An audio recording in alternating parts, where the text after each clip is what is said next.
Hello guys, मेरा नाम है दीपक शर्मा और आप देख रहे हैं इमोर्टल स्टडी पॉइंट। हम पढ़ रहे हैं क्लास 11th का चौथा चैप्टर, महासागरों और महाद्वीपों का वितरण। यह इस चैप्टर का दूसरा पार्ट है। अगर आपने इसका पहला पार्ट नहीं देखा है तो सबसे पहले उसे जरूर देखें। तो चलिए फिर इस चैप्टर को शुरू करते हैं। नेक्स्ट टॉपिक है संवहन धारा सिद्धांत, जिसे हम इंग्लिश में कन्वेक्शनल करंट थ्योरी भी बोलते हैं। देखिए, 1930 के दशक में आर्थर होम्स कहते हैं कि हमारे अर्थ के मेंटल वाले पार्ट में हमें संवहन धाराओं यानी कि कन्वेक्शनल करंट के प्रभाव देखने को मिलते हैं। अब जरा समझिए कि संवहन धारा यानी कि कन्वेक्शनल करंट क्या होता है। देखिए, कुछ ऑब्जेक्ट्स ऐसे होते हैं जो काफ़ी संवेदनशील होते हैं, जिन्हें हम रेडियो एक्टिव ऑब्जेक्ट भी बोलते हैं। इस तरह के ऑब्जेक्ट्स में से हीट रिलीज होती है और इस तरह की ऊर्जा में काफ़ी भिन्नता देखने को मिलती है। तो कुल मिलाकर तापमान में आई इस भिन्नता की वजह से ही कन्वेक्शनल करंट यानी कि संवहन धाराओं का जन्म होता है। और ये धाराएं बनती कहाँ पर है? अर्थ के मेंटल वाले पार्ट में। अब जरा देखिए कि यहाँ पर होम्स कहते हैं कि ये जो कन्वेक्शनल करंट है ये हमें पूरे अर्थ के मेंटल वाले पार्ट में देखने को मिलती है। चलिए, नेक्स्ट टॉपिक है महासागरीय अधिस्थल का मानचित्रण, जिसे हम इंग्लिश में mapping of the ocean floor भी बोलते हैं।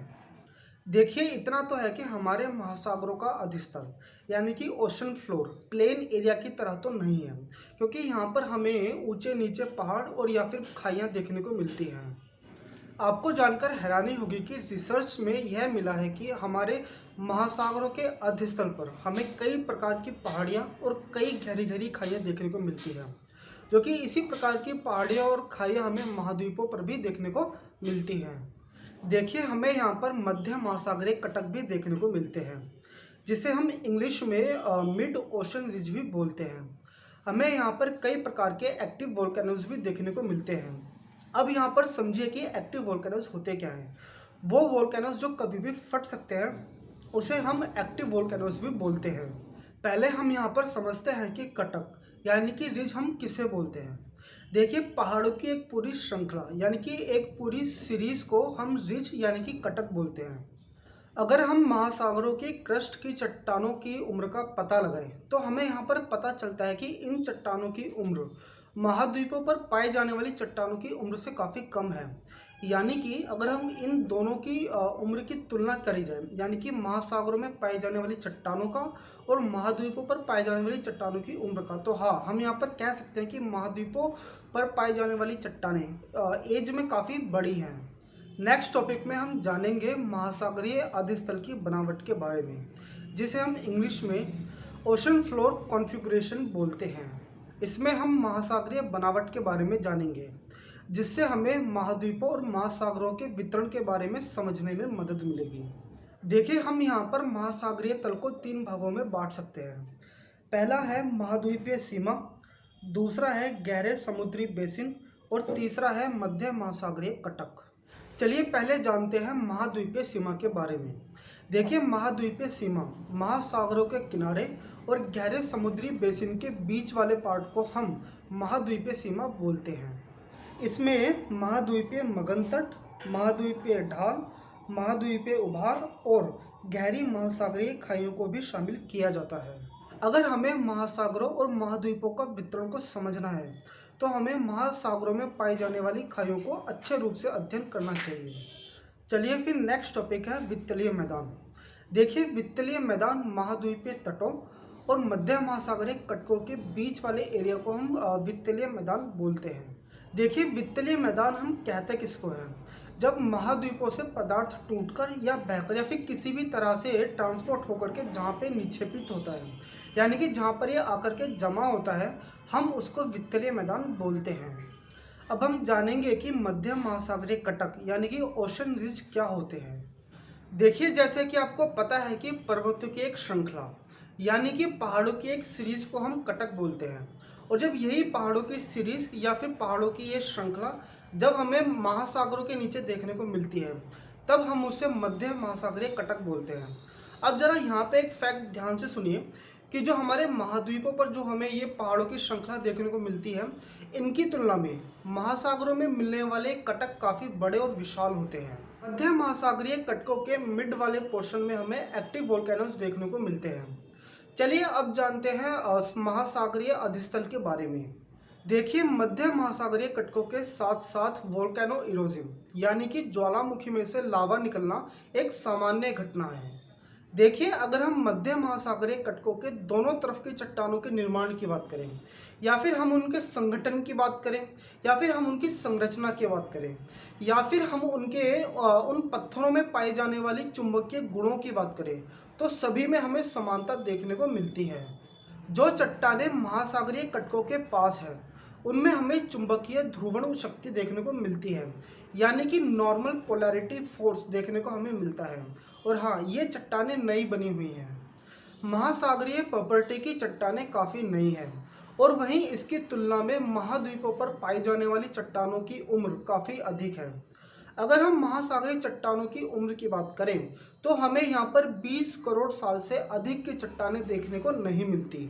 गहरी खाइयों में भूकंप के फोकस पॉइंट हमें काफ़ी गहराई पर देखने को मिलते हैं, और वहीं अगर हम महासागरीय कटकों की बात करें, तो यहाँ पर हमें भूकंप के फोकस पॉइंट ज़्यादा गहराई पर देखने को नहीं मिलते। भूकंप का फोकस पॉइंट वह जगह होती है जहाँ से यह ऊर्जा पहली बार निकली होती है। इसी को ही हम भूकंप का फोकस पॉइंट बोलते हैं। इन सभी फैक्ट्स और कटकों के दोनों तरफ की चट्टानों में चुंबकीय गुणत्व मिलने के आधार पर यहाँ पर हेस ने 1961 में सागरीय अधिस्थल विस्तार यानी कि सी फ्लोर स्प्रेडिंग नाम की एक थ्योरी यानी कि सिद्धांत पेश किया। हेस यहाँ पर कहते हैं कि महासागरीय कटकों में ज्वालामुखी के फटने से महासागरीय प्रॉपर्टी में क्रैक्स यानी कि दरारें पड़ जाती हैं, और यह लावा उन दरारों में भर जाता है, और यही लावा उन भू प्रॉपर्टी को दोनों तरफ धकेलता है, जिसकी वजह से हम यहाँ पर कह सकते हैं कि महासागरीय अधिस्थल का यहाँ पर विस्तार हो रहा है। देखिए, इतना तो है कि इस विस्तार की प्रक्रिया के कारण यहाँ की चट्टानें नई बनी हुई है, जिसके आधार पर हेस से पूछा गया कि एक महासागर में विस्तार की प्रक्रिया के कारण क्या दूसरे महासागर में सिकुड़ने की प्रक्रिया हो सकती है। इस पर हेस कहते हैं, अगर ज्वालामुखी उद्गार से महासागरीय प्रॉपर्टी का निर्माण होता है, तो दूसरी तरफ महासागरीय गर्तों में इसका विनाश भी होता है। चलिए, नेक्स्ट टॉपिक है प्लेट विवर्तनिकी, जिसे हम इंग्लिश में प्लेट टेक्टोनिक्स भी बोलते हैं। देखिए, सागरीय तल विस्तार यानी कि सी फ्लोर स्प्रेडिंग जब ये सिद्धांत आया, तब बहुत सारे वैज्ञानिकों का महासागरीय और महाद्वीपों के वितरण में रुचि बढ़ी, जिसके कारण 1967 में मैकेंजी और मॉर्गन ने प्लेट विवर्तनिकी सिद्धांत यानी कि जिसे हम इंग्लिश में प्लेट टेक्टोनिक्स थ्योरी बोलते हैं वो दिया। अब जरा यहाँ पर समझते हैं कि प्लेट का शाब्दिक अर्थ क्या है। एक बहुत बड़ी ठोस चट्टान से बना हुआ एक स्थलखंड जिसका कोई नियमित शेप नहीं है, यानी जिसका कोई नियमित आकार नहीं है, और ये स्थलखंड किससे मिलकर के बना होता है? ये महाद्वीपीय और महासागरीय स्थलखंडों से मिलकर बनी हुई एक प्लेट होती है, और ये प्लेटें दुर्बलता मंडल में हॉरिजॉन्टली यानी कि क्षैतिज दिशा में ये गति करती हैं। अब देखिए, हमारे स्थल मंडल में भू प्रॉपर्टी और मेंटल के ऊपर वाले पार्ट को शामिल किया जाता है। अगर हम स्थल मंडल की मोटाई महासागरों में देखें, तो इसकी मोटाई 5 से 100 किलोमीटर तक भी हो सकती है। अगर हम इसकी मोटाई महाद्वीपों पर देखें, तो इसकी मोटाई 200 किलोमीटर तक भी हो सकती है। तो अगर हम महाद्वीपों और महासागरों के कंपैरिजन में इसकी मोटाई को देखा जाए, तो सबसे ज़्यादा मोटाई स्थल मंडल की कहाँ देखने को मिलती है? ऑब्वियसली महाद्वीपों पर देखने को मिलती है। देखिए, एक प्लेट को हम महासागरीय प्लेट या फिर महाद्वीपीय प्लेट भी कह सकते हैं, लेकिन यह इस बात पर डिपेंड करता है कि अगर उस प्लेट का भाग ज़्यादातर महासागरीय हिस्से में आएगा, तब हम उसका महासागरीय प्लेट बोलेंगे। अगर उसका ज़्यादातर भाग महाद्वीपों पर आएगा, तब हम उससे महाद्वीपीय प्लेट बोलेंगे। जैसे कि एग्जाम्पल के तौर पर प्रशांत प्लेट का ज़्यादातर भाग महासागरों में आता है, इसलिए हम उससे महासागरीय प्लेट बोलते हैं, और वहीं यूरेशियन प्लेट को हम महाद्वीपीय प्लेट बोलते हैं, क्योंकि इसका अधिकतम हिस्सा महाद्वीपों पर आता है। प्लेट विवर्तनिकी सिद्धांत के अनुसार पृथ्वी का स्थल मंडल 7 मुख्य प्लेट और कुछ छोटी छोटी प्लेटों में बटा हुआ है। चलिए जानते हैं प्लेट टेक्टोनिक्स की 7 प्लेट्स के बारे में। पहली प्लेट है अंटार्कटिक प्लेट, जिसके अंदर अंटार्कटिक महासागर आता है। दूसरी प्लेट है उत्तर अमेरिकी प्लेट, इसमें पश्चिमी अंध महासागरीय तल आता है। इसकी बाउंड्री पर दक्षिण अमेरिकन प्लेट और कैरेबियन द्वीप आते हैं। तीसरी प्लेट है दक्षिण अमेरिकी प्लेट, इसमें पश्चिमी अटलांटिक तल आते हैं। चौथा प्लेट है प्रशांत महासागरीय प्लेट। पांचवी है इंडो ऑस्ट्रेलियन न्यूजीलैंड प्लेट और छठी है अफ्रीकी प्लेट, जिसमें पूर्वी अटलांटिक तल शामिल है। आखिरी प्लेट है यूरेशियाई प्लेट। बस आज की वीडियो में इतना ही। आपको वीडियो कैसे लगी कमेंट करके बताइए।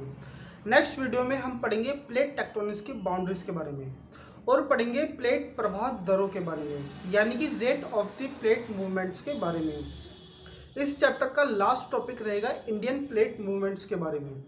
ऐसी और भी वीडियोस को देखने के लिए चैनल को सब्सक्राइब कीजिए। धन्यवाद।